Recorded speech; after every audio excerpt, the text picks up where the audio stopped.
It does look like we have JK Rowling making more claims and accusations which do not make any kind of sense, do not have any kind of physical evidence to say that what she is saying is actually true in any way, shape or form. I know this from my own personal experience of going through puberty that's assigned to my biological sex. So I was born female at birth according to my assigned sex, and now I am going through my second puberty through male puberty because I'm taking testosterone and male hormones. For anybody who doesn't know, I'm transgender, so I'm a trans male, and this is going to be my reaction and truthful, honest opinion about whatever stupid, ridiculous things that JK Rowling's going on about. So it says JK Rowling claims best cure for gender dysphoria is to let children go through puberty. And this one, admittedly, now that I've seen it a few times, could go either way. It could be meaning letting someone with gender dysphoria go through puberty from their assigned sex at birth, which from my perspective was completely and utterly horrendous for me to go through, and I seriously wish that that had been something that I hadn't have gone through, as I would have actually lived my life in a lot better, happier circumstances than to have lived my life how I did in complete and utter miserable circumstances.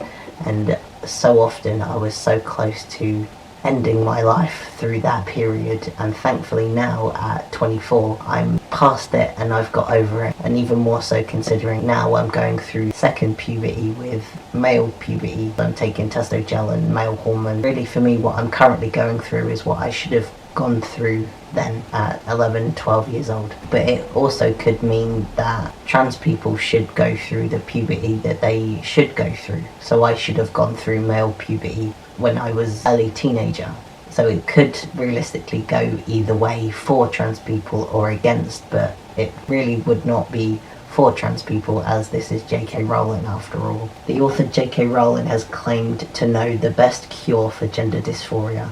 Well, she doesn't, does she? Gender dysphoria, the feeling of being uncomfortable or uneasy with your gender identity, and can be broken into 3 classified subcategories: physical, social, and mental or emotional. Rowling is now so well known for her anti-trans views that even Elon Musk has called for her to tweet less about trans people and instead share interesting and positive content on X, formerly known as Twitter. That is something that I didn't know about at all, which means she's even annoying people like Elon Musk with her views. But the plea has seemingly fallen on deaf ears, as the creator of the Harry Potter series has once again taken to social media to call out people supporting gender-affirming care for youngsters.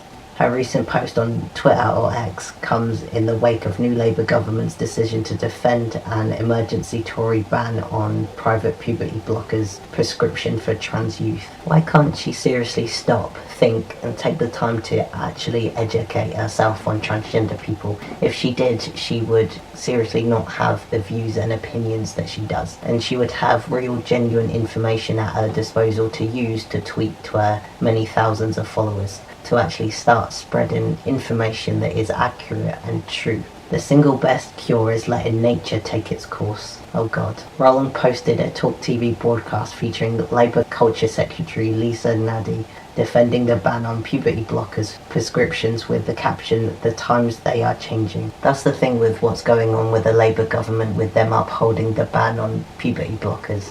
They're just causing the misinformation and untrue things just to spread even more on the internet, and they're just causing so much damage to something that's so simple and relatively easy to understand. The post prompted psychiatrist Jack Turban to reply, highlighting a paper that the recent CAS review into trans youth healthcare rated as high quality, which showed that those who assessed blockers for adolescent gender dysphoria have better mental health outcomes, which does not take any sort of doctor to realise or understand that giving hormone blockers to adolescents who are transgender means that they have significantly better mental health outcomes.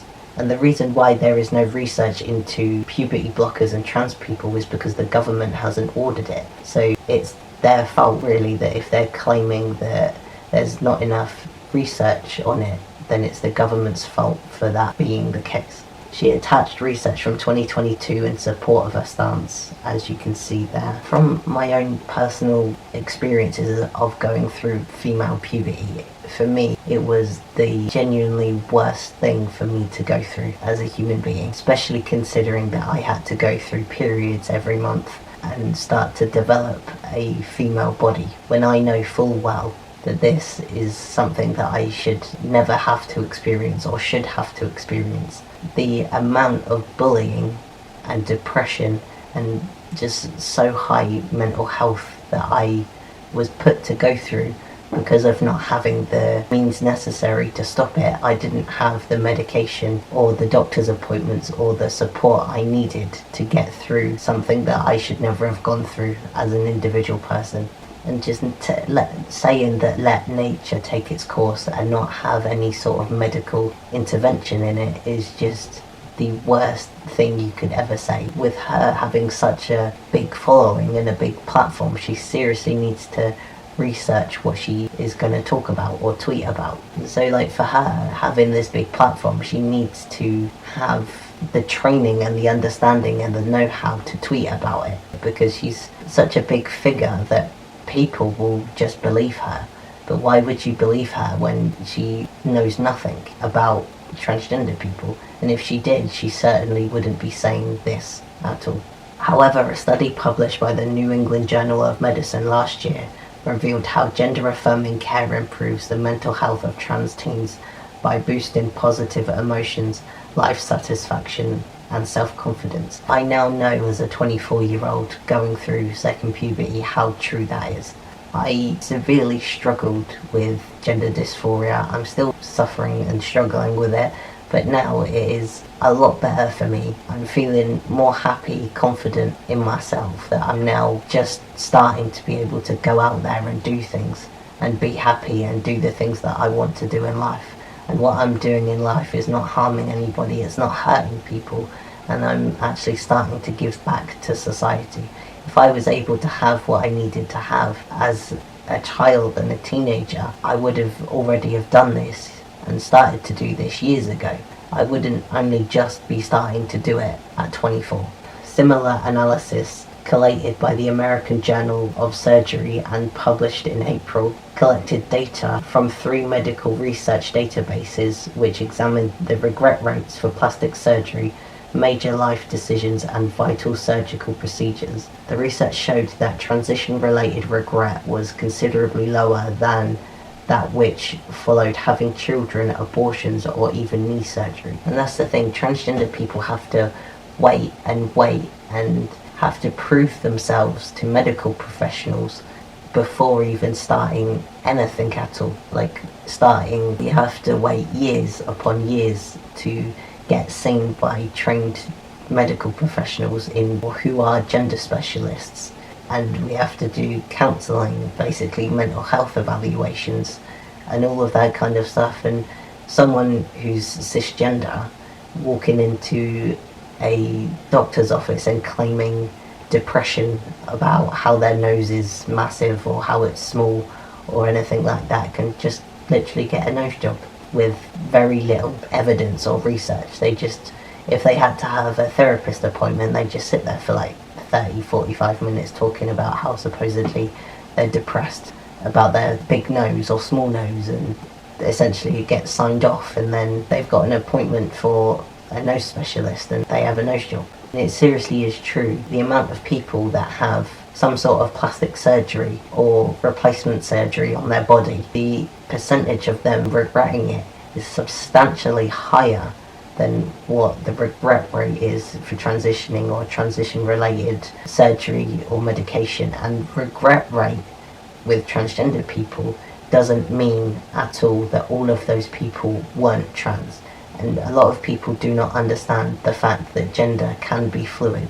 If you are a cis male, so if you're born with male sex chromosomes and you've experienced gender dysphoria from a very early age, and then you get, say, to 25 and you voluntarily chose to start transitioning, and then say by 30 years old you're starting to get appointments for being trans, and then you get hormones, and then you get surgery, and then after that you start to feel like you're not trans anymore and that you are a cis male. You can't claim that you weren't trans because you were trans, but now you're a cis male.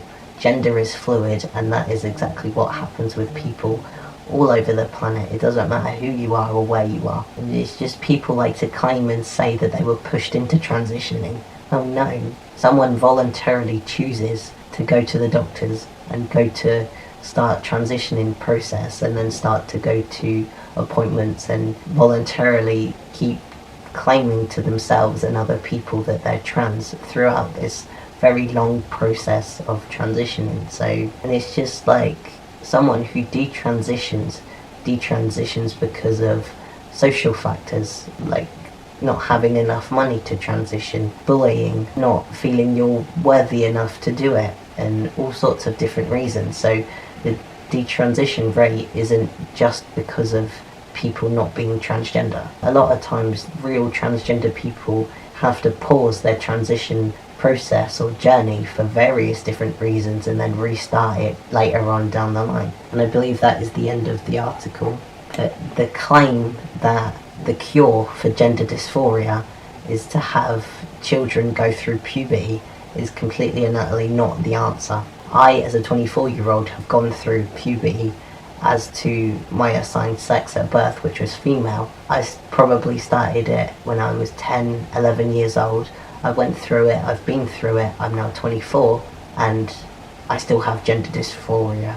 So her claim is categorically untrue for me as an individual person, but then it is so true for so many other people as well, because gender dysphoria and puberty for a transgender person, it's so demeaning and degrading and very, very uncomfortable. So you're hyper aware of the fact that you have gender dysphoria, and it makes it so much worse to have to go through puberty that's assigned to your sex at birth. And to claim that you have to go through that to have your gender dysphoria supposedly cured is so untrue and stupid and completely and utterly untrue.